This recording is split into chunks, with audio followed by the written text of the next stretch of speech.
मैं रवि कुमार, स्वागत है रेनेशा आईएएस में। इससे पहले पानीपत युद्ध और भक्ति सूफी आंदोलन आपके समाप्त हो चुके हैं। आज जो जेपीएससी मेंस का अगला सिलेबस में जो अगला टॉपिक है, शेरशाह की उपलब्धियां। देखिए, ये सब टॉपिक इतना आसान नहीं होता है। सबसे ज़रूरी होता है इसे समझना। गलत सलत तरीक़ा से गाइड से पढ़ लीजिएगा या ओरिजिनल बुक से भी पढ़ते हैं और गलत तरीक़ा से गलत तथ्यों पर मेहनत कर लिए तो सारा चीज़ जो है, आपका मेहनत जो है पानी हो जाता है। इसलिए यहाँ पर सिविल सेवा में गाइडेंस की आवश्यकता, सही गाइडेंस की आवश्यकता पड़ती है। गलत गाइडेंस की मैं बात नहीं कर रहा हूँ, है ना। इसलिए उपलब्धि को समझना भी ज़रूरी है। और दूसरा चीज़ जो आप लोग ध्यान देंगे कि ऑब्जेक्टिव को मत भूलिएगा। 160 नंबर का आएगा, यानी कि बहुत ही बड़ा रोल अदा करेगा और उसमें 60 प्लस टारगेट रखना है आपको। उसी स्थिति में आप एक रैंकर बन पाएंगे। जेपीएससी के एग्ज़ाम में अच्छे पोस्ट आपको मिल पाएंगे। क्लियर। ऑब्जेक्टिव इंटरव्यू का यहाँ पर मुख्य रोल आपका होगा और आपके जो भी साहित्य विषय हैं उस पर भी ध्यान दीजिए। सिर्फ जीएस पढ़ रहे हैं, साहित्य ऑब्जेक्टिव भूल गए हैं, यह नहीं होना चाहिए।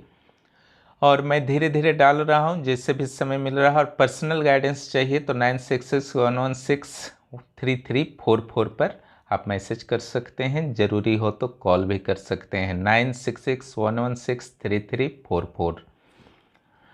और 11th जेपीएससी के क्लासेस भी कंटिन्यू हैं और जेएसएससी सीजीएल के भी।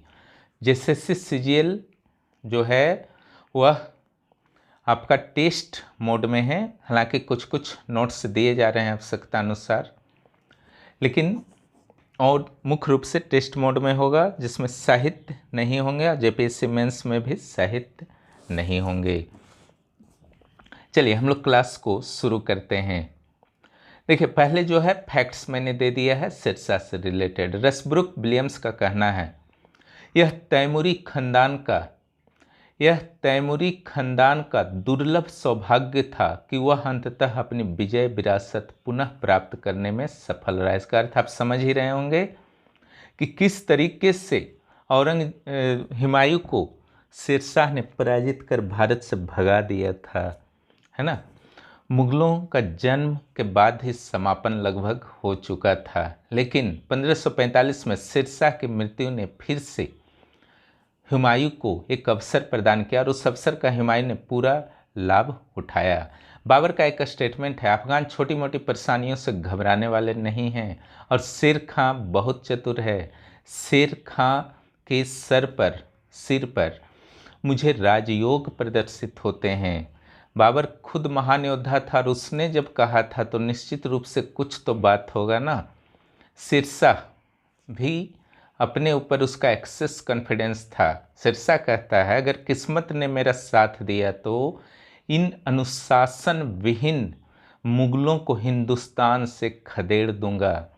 ये हमसे बेहतर लड़ाके नहीं हैं, बस हमारी अनेकता के कारण इनकी जीत हुई है ना।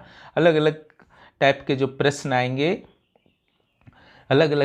प्रश्न आएंगे उसके उत्तर के लिए भूमिका जब आप लिखेंगे तो उस समय ये आपको काम देंगे। ये सारे स्टेटमेंट। दिल्ली के भावी उत्तराधिकारी महमूद लोदी जब बंगाल का शासक बना तो गुजरात में भी अफगानों की सत्ता थी और शेर खां भी मजबूत हो रहा था, है ना। यानी कि नेता का भी फैसला नहीं हुआ था कि शेर खां है कि महमूद लोदी है कि गुजरात के शासक होंगे अफगानों के नेता। क्लियर। हुमायूं तो चला गया, हुमायूं के जाने से पहले का सब कंडीशन था। शेर खां के बारे में थोड़ा बहुत जानकारी रखिएगा। इसके दादा जो थे इब्राहिम खां सूर, पिता जो थे हसन खां सूर और बचपन का नाम जो था फरीद। बचपन से ही से प्रशासन का अनुभव प्राप्त हुआ। शाहाबाद जो सासाराम रोहतास सेक्शन है पटना का, कुछ पार्टों सब शाहाबाद कहलाता था, वहाँ का जागीर इसे दे दिया गया था और वहाँ 21 वर्षों तक शेरशाह ने प्रबंधन किया। इसके अनुभव को आप समझ सकते हैं। इब्राहिम लोदी ने भी 1525 में शेर खां के पिता की मृत्यु के बाद इसके जागीर को मान्यता दे दी थी। इसके बाद लंबे समय तक बिहार के लोहानी, जिसे नुहानी भी बोलते थे, शासकों के अधीन यह कार्य करता रहा। धीरे धीरे बिहार पर यह अपना प्रभाव बढ़ाता चला गया, एक जगह से केंद्रित रहा। क्लियर? दिमाग को भटकाया नहीं, लोभ में नहीं पड़ने दिया कि बंगाल भी जीत लेते हैं या फिर दिल्ली पर कब्जा कर लेते हैं, साउथ इंडिया चले जाते हैं। पहले खुद को मजबूत एक जगह किया, फिर आगे बढ़ा। हर जगह इतिहास से शिक्षा मिलता है, अगर ध्यान से आप सोचिए तो। 1529 में एक अन्य अफगान नेता नुसरत खां को पराजित किया, जो उस समय वहाँ का शासक था नुसरत खां। 1532 दौराह की लड़ाई हुई। 1532 में कौन सी लड़ाई हुई? दौराह की लड़ाई हुई, जिसमें शेरशाह ने, ये वास्तव में अफगान वर्सेस मुगलों का लड़ाई था। शेरशाह का अंदर से इच्छा तो नहीं था पार्टिसिपेट करना इसमें, लेकिन चूंकि अफगान नाराज हो जाते और यह भी अफगान था, इसलिए सिर्फ दिखावे के लिए जो है एक तरह से आप समझिए शामिल हुआ। और इसमें हार हुई अफगानों की। हार जो है शेरशाह के लिए पॉजिटिव रहा, है ना, क्योंकि महमूद लोदी या फिर अन्य शक्तियाँ जो थीं, अफगान के नेता थे, उन पर विश्वास टूटा अफगानों का, क्योंकि शेरशाह तो नेतृत्व नहीं कर रहा था, बस लड़ रहा था साथ में। शेरशाह हुमायूं से समझौता करना चाहता था। एक मौका शेरशाह ने दिया था हुमायूं को, लेकिन हुमायूं उस समय अच्छी स्थिति में था, इसलिए शायद उसने स्वीकार नहीं किया। चुनार का किला जो था वास्तव में ताज खान के पास था। ताज खान की जब मृत्यु हुई तो शेरशाह ने उसकी पत्नी लाड मलिका से विवाह कर चुनार के साथ साथ वहाँ जितना भी संपत्ति था उस पर भी इसने कब्जा कर लिया। हुमायूं चुनार जीतना चाहता था, पर बंगाल और गुजरात की अव्यवस्था के कारण इसे पीछे हटना पड़ा।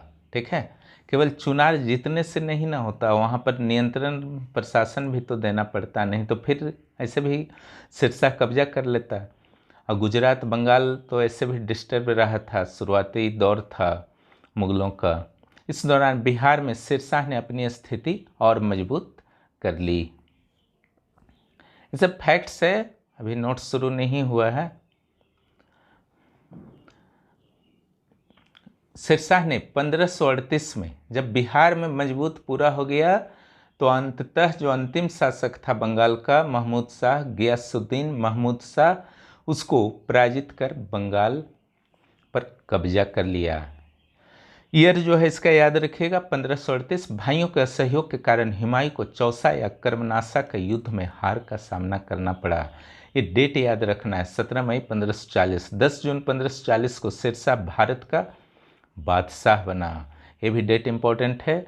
फरीद को बहार खान लोहानी ने शेर खां की उपाधि दी थी। बहार खान लोहानी जो था बिहार का शासक था। बहार खान लोहानी ने शेर खां को अपने पुत्र का संरक्षक, इसका पुत्र का जो नाम था वो जमाल खां लोहानी था। शेर खां के अभियान है ना, गखर अभियान 1541, मालवा 1542, मुल्तान 1543, ये सब याद रहना चाहिए, सब इंपॉर्टेंट अभियान सभी लिखा हुआ है ना। शेरशाह के द्वारा कहा गया था, जब मारवाड़ में ट्रिक से जीता था शेरशाह, एक तरह से बोल सकते हैं कि गलत लेटर भेज दिया था, जिसके कारण जो मालदेव था वो थोड़ा सा कंफ्यूज हो गया था। उस समय का शासक जो वहाँ का मालदेव था वो कंफ्यूज हो गया था, और सेना तो उसकी बड़ी थी, जिसके कारण वह जीतने की स्थिति में था। लेकिन शेरशाह ने अपने ट्रिक से, अपने चालाकी से क्या किया, मारवाड़ को पराजित किया, अधीनता मानने के लिए बाध्य किया। उसी समय यह स्टेटमेंट दिया था, मुट्ठी भर बाजरे के लिए मैं हिंदुस्तान के साम्राज्य को प्रायः खो बैठा था। क्लियर? बाजरे मीन्स वहाँ तो कुछ वैसा मिलना था नहीं, मारवाड़ क्षेत्र में बलुई क्षेत्र है, बाजरा के सिवा कुछ होता नहीं है उधर, है ना। यही गलती बाद में औरंगजेब करता है कि मारवाड़ के पीछे हाथ धो करके पड़ जाता है और मुगलों के पतन में अपना भी नाम जोड़वा लेता है। शेरशाह का योगदान कई क्षेत्रों में रहा, शासन प्रबंध, प्रांतीय शासन, लगान प्रबंध, सैन्य प्रबंधन, स्थापत्य के क्षेत्र में योगदान। अब आइए मेंस का टॉपिक पर। ठीक है, ये सारे के सारे टॉपिक मेरे द्वारा बनाए गए हैं, है ना, और नामी राइटर्स के बुक से फैक्ट्स, कंसेप्ट और साथ में अपने एक्सपीरियंस के माध्यम से मैंने इसे बनाया है, इसलिए तुरंत याद हो जाएंगे, समय नहीं लगेंगे।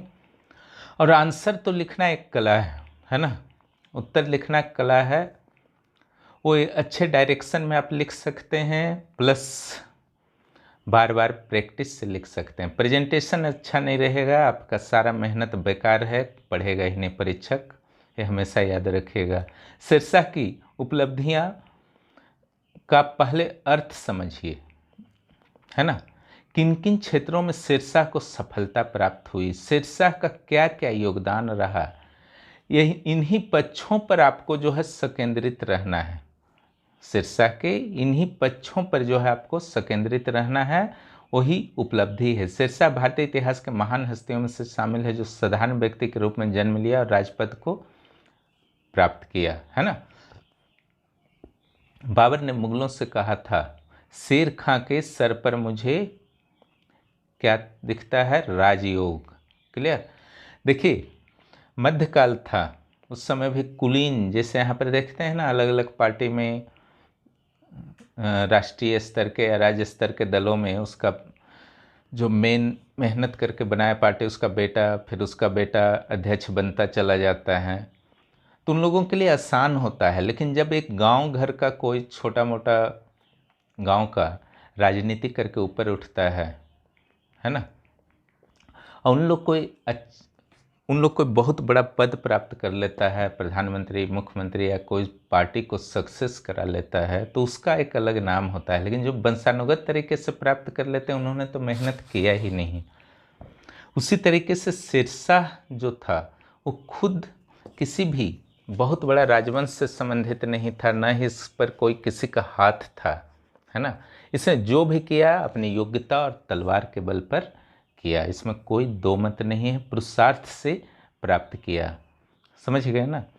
और इतनी बड़ी बड़ी शक्तियों से संघर्ष किया, खुद अफगानों से इसको संघर्ष करना पड़ा, उसके बाद मुगलों से संघर्ष करना पड़ा, राजपूतों से संघर्ष करना पड़ा, हर संघर्ष में यह विजयी हुआ। इस दौरान इससे कुछ गलतियां भी हुई, इसमें दो मत नहीं है। शेर खां की उपलब्धियों को देखिए मैंने किस तरीके से डिवाइड कर दिया है।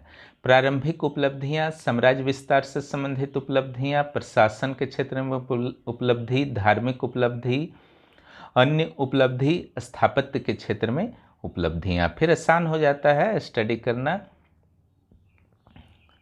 प्रशासन का क्षेत्र में इसकी उपलब्धि जो थी प्रशासन के क्षेत्र में, वह उल्लेखनीय थी, इसलिए इसको फिर से मैंने अलग पाठ कर दिया है। जैसे प्रांतीय शासन के क्षेत्र में उपलब्धि, राजस्व सुधार, न्याय, पुलिस, व्यापार, टकसाल, सड़क, सराय, गुप्तचर शासन, सैन्य प्रबंध, केंद्रीय शासन। देखिए हर प्रश्न का उत्तर चाहे कुछ भी आए शीर्षक से, यही सेक्शन से लिखा जाएगा जितना मैंने बना दिया है, लेकिन लिखने का तरीका थोड़ा थोड़ा बदल जाएगा। वो तरीका में नहीं बदलाव करेंगे, आपका नंबर इफेक्ट कर जाएगा। और शॉर्ट नोट्स हमेशा बना करके रेडी रखिए, और लास्ट रिवीजन में मदद करता है, ठीक है। प्रारंभिक उपलब्धियां में जो शुरू में मैंने बताया था वही सब आपको लिख देना है, फैक्ट नंबर 1 से 11 तक।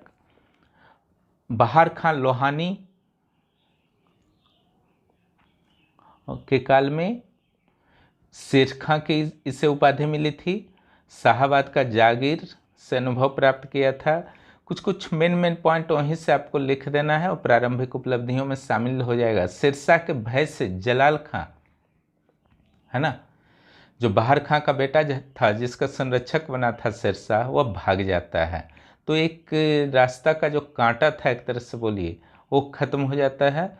और इसने क्या किया, उसके बाद शेरशाह ने हजरत ए आला की उपाधि ली। क्या चीज़ की उपाधि ली? हजरत ए आला की उपाधि ली। और शेरशाह बिहार के बड़े भाग का स्वामी बन बैठा। 1550 में ताज खां के विधवा लाड मल्लिका से विवाह कर उसने न सिर्फ चुनार के किले, अपार संपत्ति भी यहाँ देखिए प्राप्त कर लिया है, ठीक है। एक जगह वो अभी कंसंट्रेट है, फिर देखिए वो कैसे कैसे फैलता है। शेर खां को पता था कि जब तक वह अफगानों को एकीकृत नहीं करता और अफगानों का नेतृत्व प्रदान नहीं करता, वह मुगलों को पराजित नहीं कर सकता है। ठीक है, देखिए कितना प्लान्ड वे में चल रहा था, हड़बड़ा नहीं रहा था, धैर्य से काम ले रहा था। 1530 में महमूद लोदी अफगानों का नेता बना। शेरशाह, जहाँ एस लिखा रहेगा शेरशाह समझ लीजिएगा, ने इसे अनिच्छा से स्वीकार किया। महमूद लोदी को बना तो दिया गया, लेकिन इसका इच्छा नहीं था, क्योंकि इसको फील होता था हम उससे ज़्यादा योग्य हैं, फिर वह नेता कैसे बन सकता है। लेकिन जनमत की बात होती है, जनमत अभी महमूद लोदी के पक्ष में था। 1532 में पूर्वी अफगानों को हुमायूं के विरुद्ध दौरा की लड़ाई में हार का सामना करना पड़ा। इसका फैक्ट में चर्चा कर चुका हूं मैं। अफगान जरूर हार गए थे, पर शेरशाह के लिए एक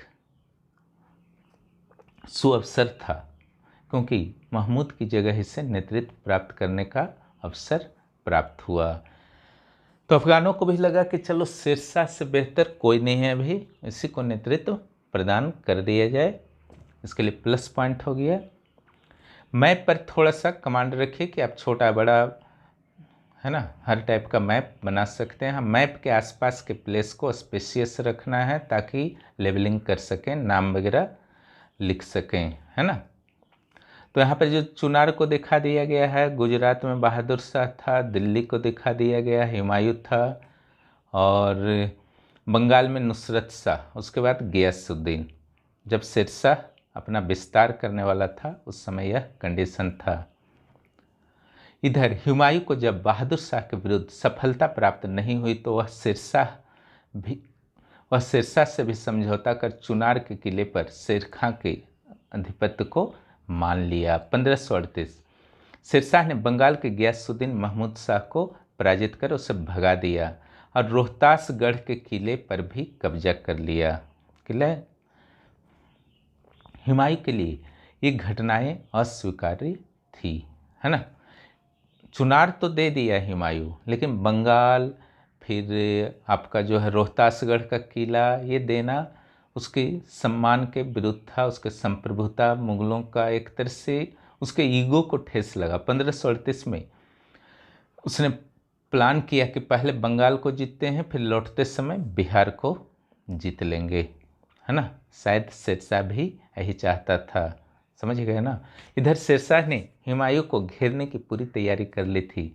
शेरशाह ने अपने परिवार और संपत्ति रोहतासगढ़ के किले में सुरक्षित कर ली थी।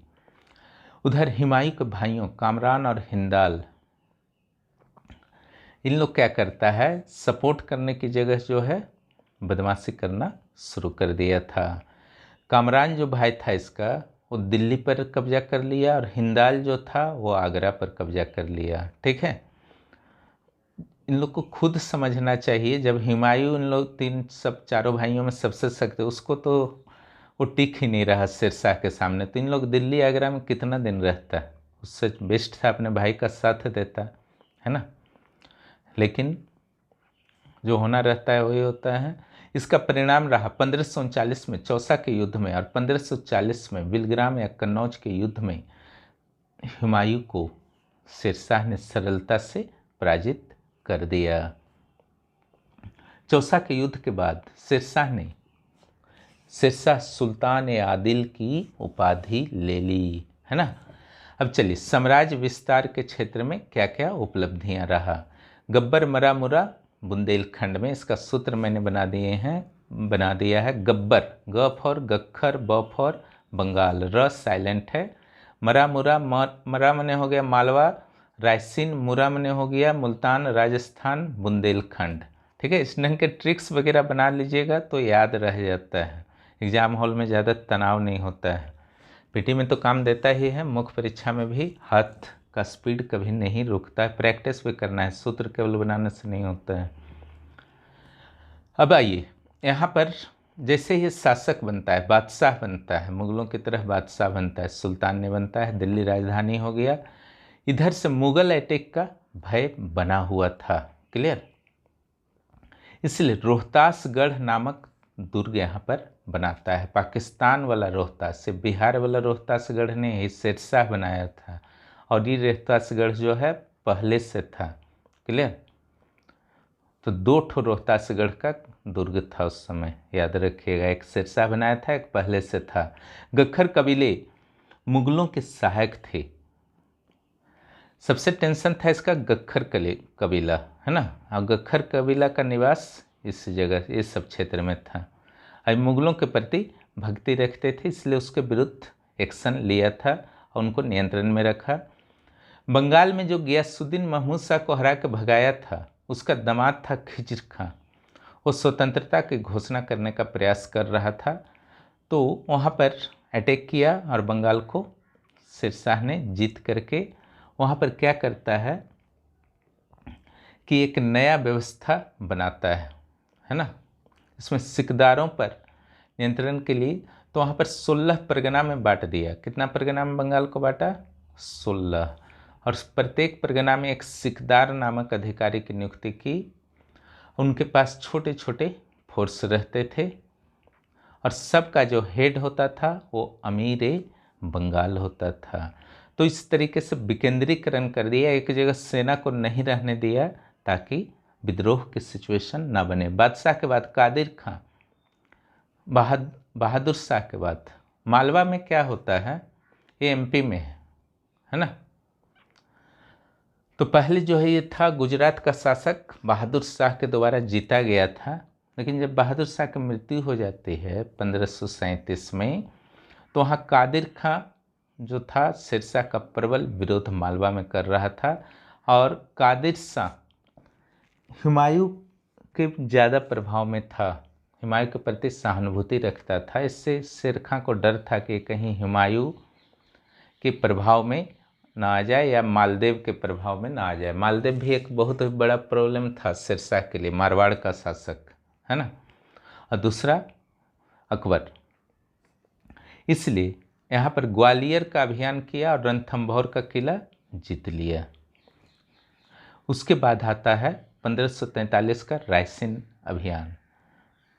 तो इसको पूरनमल वहाँ का शासक था, वहाँ मुस्लिमों पर अत्याचार कर रहा है पूरनमल, इसका आरोप लगाकर अटैक किया था। और एक कलंकित विजय कहा जाता है शेरशाह का, क्योंकि इसने कुरान पर शपथ हाथ रखकर शपथ लिया था कि अपमान महिलाओं का नहीं करेगा, फिर भी इसके सैनिकों ने अपमान किया। और चूंकि शेरशाह ने गलत किया था और इससे जो है उसका पुत्र कुतुब खां भी नहीं पसंद किया, और इस अभियान के बाद कुतुब खां ने आत्महत्या कर लिया था अपने पिता के कृत्य को देखते हुए। मुल्तान पर जो विजय हुआ है हैबत खां के माध्यम से 1543 में, और राजस्थान इसका कैपिटल जोधपुर था, मालदेव था। ये राजपूतों में उस समय सबसे शक्तिशाली राज्य मारवाड़ का ही था, है ना। Jodhpur means Marwar, Udaipur means Chittor. शेरशाह के समय सबसे शक्तिशाली राजा था। शेरशाह की इच्छा के विरुद्ध हुमायूं को मालदेव ने कैद नहीं किया था, जाने दिया था, है ना। हालांकि हुमायूं से शरण मांगा था, लेकिन शरण भी नहीं दिया था, ना कैद किया था। मालदेव लगता था कि उसके लिए कभी भी खतरा बन सकता था, इसलिए इसने कूटनीति के माध्यम से मालदेव को पराजित कर दिया और इस कूटनीति का शिकार हो गया मालदेव। वो हिम्मत हार गया, युद्ध ही नहीं कर पाया अच्छी तरह से, है ना। जिस तरीके से आप जेपीएससी एग्ज़ाम से पहले ही डर जाइएगा कि हमसे नहीं होगा, तो युद्ध से पहले आप हार जाएंगे, बस उसी तरीके से मालदेव का सिचुएशन हो गया, है ना। तो इन क्षेत्रों में साम्राज्य विस्तार किया था, उसे आप एक मैप के द्वारा, अच्छा सा मैप के द्वारा दिखा सकते हैं। कलिंजर बुंदेलखंड 1545, यहाँ के राजा कीरत सिंह की वफादारी मुगलों के प्रति थी, है ना। मुगलों के प्रभाव में इन लोग थे। 23 मई 1945 को शेरशाह, एसएस मीन्स शेरशाह, ने किले के दीवार को गोला बारूद से उड़ा देने का घोषणा किया। इसी में एक वापस आया और शेरशाह के पास कुछ गोला बारूद रखा हुआ था। वहाँ पर जब गिरता है, उस विस्फोट में शेरशाह की मृत्यु हो जाती है, बहुत बुरी तरह से मृत्यु होती है। प्रशासन के क्षेत्र में शेरशाह की उपलब्धियां। चलिए, साम्राज्य विस्तार से लेकर मृत्यु तक आपने देख लिया। बचपन से ही इसका अनुभव था। क्लियर। यह प्रतिदिन 16 घंटे वर्क करता था। सैन्य असैन्य सभी तरह के कार्यों में यह दक्ष था। हर जगह के प्रशासनिक कार्यों में क्या था? दक्ष था। केंद्रीय प्रशासन जो है थोड़ा दिल्ली सल्तनत से प्रभावित था, लेकिन हल्का फुल्का चेंज भी इसने किया था। सारी शक्तियाँ नॉर्मली बादशाह के पास, बाकी जो वजीर लोग होते थे सलाहकार होते थे, है ना, उससे ज़्यादा उनका दर्जा नहीं था, सहयोग करते थे बस। तो यहाँ पर जो है दीवाने वरीद, गुप्तचर और डाक विभाग, वजारत जो हो गया आय व्यय मंत्रियों के कार्यों पर दृष्टि भी रखता था दीवाने वजारत। दीवाने आरिज, सेनापति नहीं सेना का देखभाल। दीवाने कंजा, न्यायाधीश हुआ। दीवाने रसालत, विदेश और दान। दीवाने इंसा, विदेश प्रसार, आदेश का प्रसार, सॉरी, और पत्र व्यवहार वगैरह में हेल्प करता था। तो इस तरीके से आपने देखा कि केंद्रीय व्यवस्था सुदृढ़ थी, लेकिन शेरशाह सर्वे सर्वा था। दीवाने आरिज को आप सेनापति समझने का भूल न करें, बस वो सपोर्ट करता था। सेनापति शेरशाह ही था। प्रांतीय शासन, चूंकि शेरशाह केंद्रीकरण को अधिक महत्व देता था, इसका प्रांतीय शासन व्यवस्था बहुत ज़्यादा विकसित नहीं हुई। इसका विकास जो था विशेष रूप से वह अकबर के काल में ही संभव हुआ। संभवतः इनका अस्तित्व इक्ता के रूप में रहा होगा जो दिल्ली सल्तनत में था। बंगाल में अमीन बंगाल की नियुक्ति की गई, लेकिन इसे सूबेदार नहीं कहा जा सकता है, गवर्नर नहीं कहा जा सकता है जैसा अकबर के काल में कहा जाता था सूबेदार। लेकिन प्रांतों के नीचे की इकाइयों की स्पष्ट व्यवस्था थी, जिसे आप देखिए। देखिए, सरकार और परगना, प्रांत कैची में बटा हुआ था, अगर कुछ प्रांत टाइप का होगा उस स्थिति में, लेकिन सरकार परगना का अस्तित्व था। सरकार का जो फौजदारी सेक्शन था, यानी कि सेना वगैरह का शांति व्यवस्था, और सिकदार सिकदरन के हाथ में था। भूमि से संबंधित सेक्शन मुंसिफ है मुंसिफान। क्लियर। भूमि से संबंधित सेक्शन मुंसिफ है मुंसिफान के हाथ में था। जिनको भी डायरेक्ट मुझसे पर्सनली गाइडेंस प्राप्त करना है, देखिए इस नंबर पर 9661163344 पर मुझे मैसेज कर सकते हैं। तो ग्राम स्तर पर वहाँ तो आप समझ गए। परगना स्तर पर आगे आ जाइए। तो यहाँ पर सिकदार, जो काम यहाँ सिकदर सिकदरान करता था, यहाँ सिकदार करता था। जो काम यहाँ मुंसिफ मुंसिफान करता था, यहाँ मुंसिफ करता था। और कुछ नहीं है, नाम लगभग सेम है, लास्ट वाला हटा दीजिए। ग्राम, ग्राम पंचायत, ग्राम में विशेष हस्तक्षेप नहीं किया गया था, अंग्रेजों ने सिर्फ हस्तक्षेप किया, उससे पहले कभी नहीं। तो ग्राम, डेल और मौजा, दो तरह के होते थे, डेल और मौजा, है ना। डेल का अर्थ है वास भूमि प्लस कृषि भूमि दोनों। मौजा का अर्थ है केवल कृषि भूमि। क्लियर। नेक्स्ट, आर्थिक प्रशासन में क्या उपलब्धियां रहीं शेरशाह की? तारीख फिरोजशाही में अलाउद्दीन खिलजी के सुधारों से प्रेरित होकर शेरशाह ने लगान व्यवस्था को लागू किया, यह वर्णित है ना। पर यह कहना गलत होगा कि पूरी तरह से इसने लागू किया था। वर्णित तो है उसमें तारीख फिरोजशाही में कि अलाउद्दीन खिलजी से प्रभावित था। किस पुस्तक में लिखा हुआ है? तारीख फिरोजशाही, है ना। लेकिन बहुत सारा चेंजिंग किया था, इसमें दो मत नहीं है। और इसके अंदर को एक क्वेश्चन भी मैंने दे दिया है तुलना को, तो उससे समझ में आ जाएगा कि कितना सारा अंतर था। लेकिन प्रेरणादायक जरूर बना था। किसानों को कष्ट होगा तो राज्य को राजस्व कहाँ से मिलेगा, इसका ये कंसेप्ट था। शेरशाह के लगान व्यवस्था के प्रमुख तत्व, मुल्तान और राजस्थान में जागीरदारी और शेष साम्राज्य में रैयतवाड़ी व्यवस्था। शेष साम्राज्य में छोटे छोटे जागीर अस्तित्व में थे, इसमें कंफ्यूज नहीं करना है। जागीरदारी में जमींदार प्रमुख होते हैं, इन्हीं को टैक्स देना पड़ता था। और रैयतवाड़ी व्यवस्था में किसान प्रमुख होते थे, और किसानों को डायरेक्ट सरकारी अधिकारियों को, शेरशाह के अधिकारियों को टैक्स देना पड़ता था।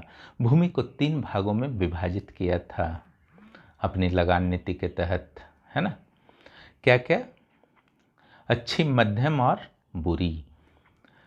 भू राजस्व संग्रहण के लिए रय नामक फसलों की कीमत तालिका बनी। ये रय को टेंशन नहीं लेना है, इसमें बस सिंपल हर साल बना दिया जाता था और उसमें यह बता दिया जाता था कि इस साल जो है फसल का कितना कीमत होगा। आप ध्यान से देखिए, इस तरीके से तालिका रहता है।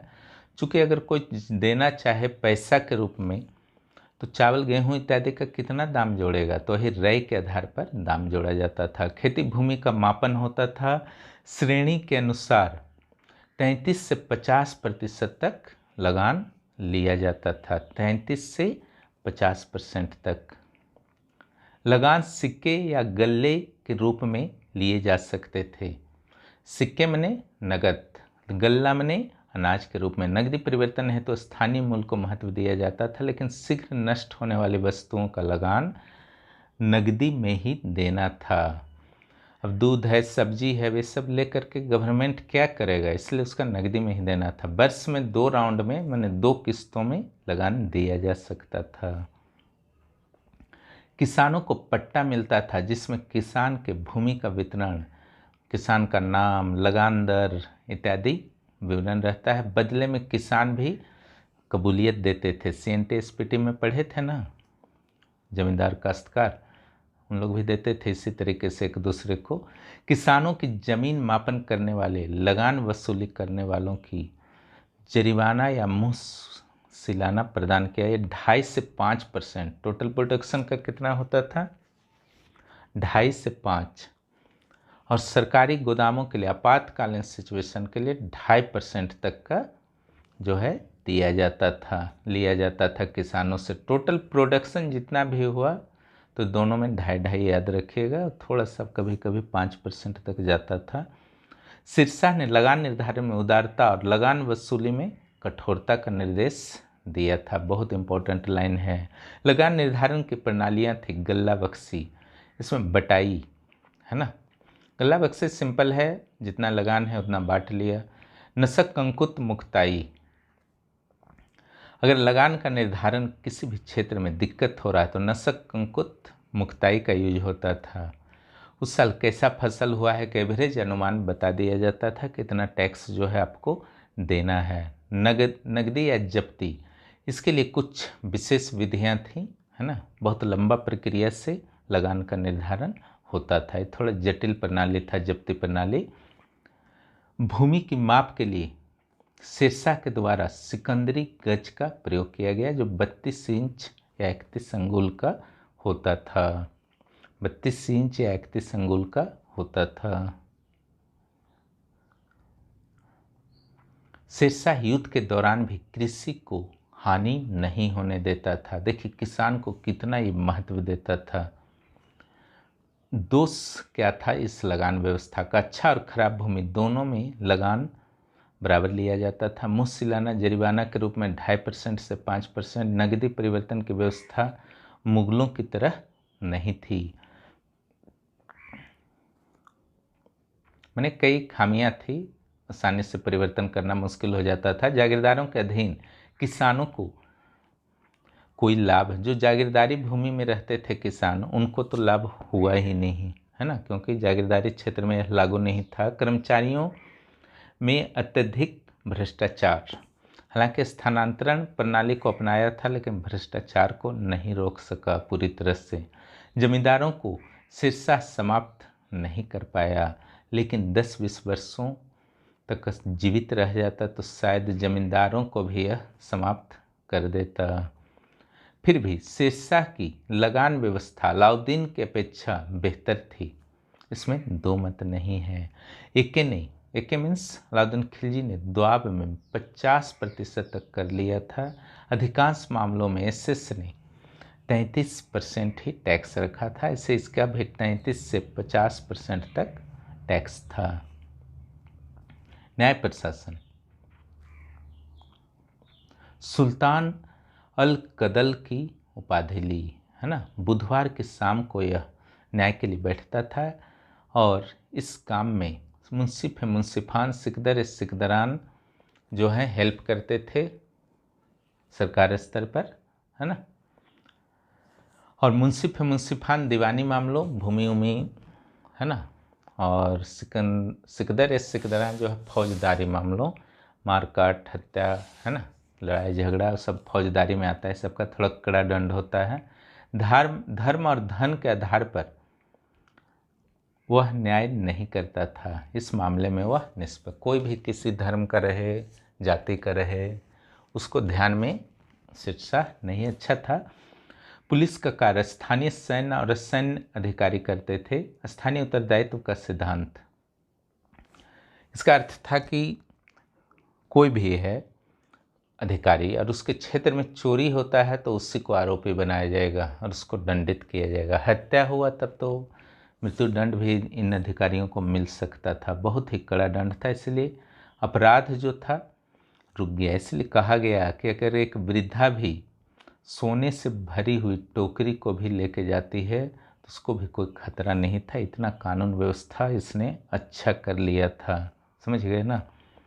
व्यापार, स्थान स्थान पर लिए जाने वाले चुंगी कर को समाप्त कर दिया था। बिहार बंगाल सीमा सिकरी गली और एक बाजार में लिया जाता था, यानी कि दो ही स्थान पर, एक प्रवेश सेक्शन में और दूसरा बाजार सेक्शन में, बीच में कहीं नहीं लेना था।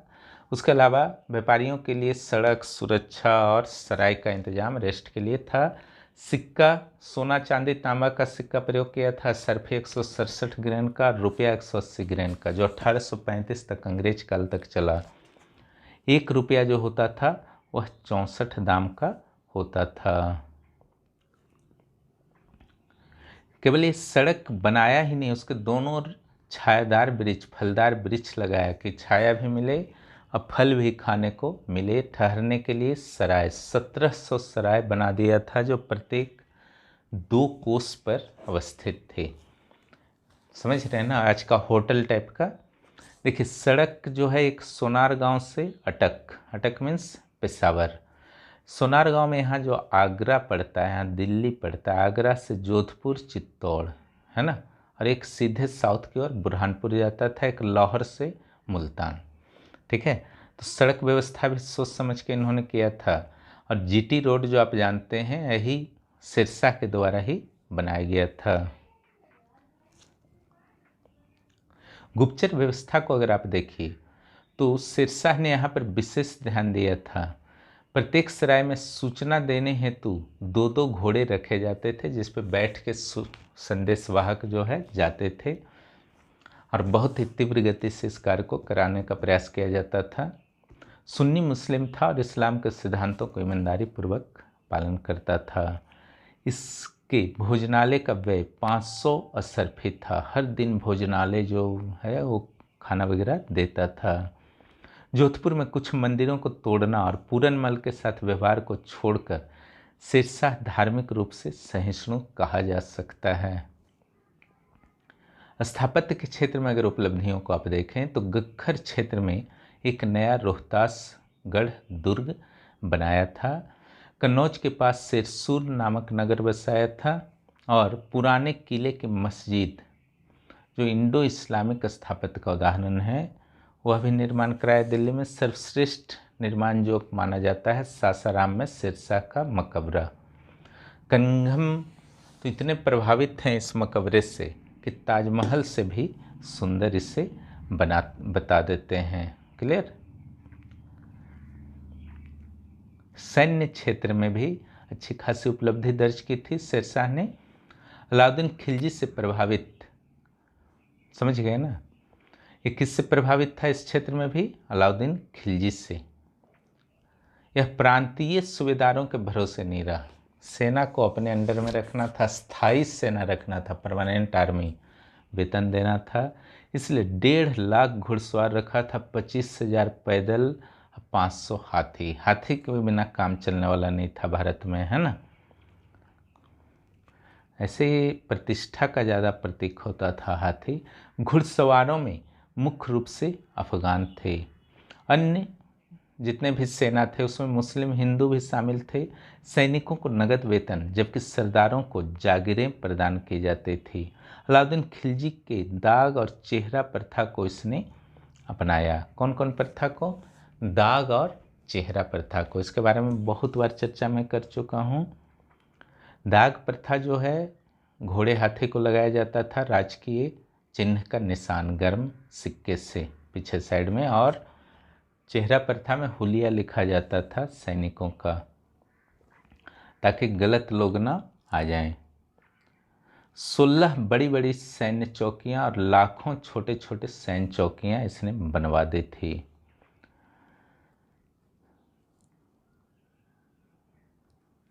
शेरशाह और अकबर की पद्धति को, शेरशाह ने क्या किया? अलाउद्दीन खिलजी की पद्धति को पुनर्जीवित किया और अकबर के लिए, जो आने वाला शासक था, उसके लिए एक उदाहरण प्रस्तुत किया कि इस तरीके से शासन बेहतर होता है। इस प्रकार शेरशाह की उपलब्धियां किसी एक क्षेत्र में नहीं बल्कि प्रत्येक क्षेत्र में विलक्षण थे। शायद मुगलों के लिए भी यह बेहतर था कि शेरशाह कुछ समय के लिए बादशाह बना, क्योंकि सैन्य और असैन्य क्षेत्र में इसने ऐसी शासन व्यवस्था का निर्माण किया जो मुगलों के लिए पथ प्रदर्शक बना।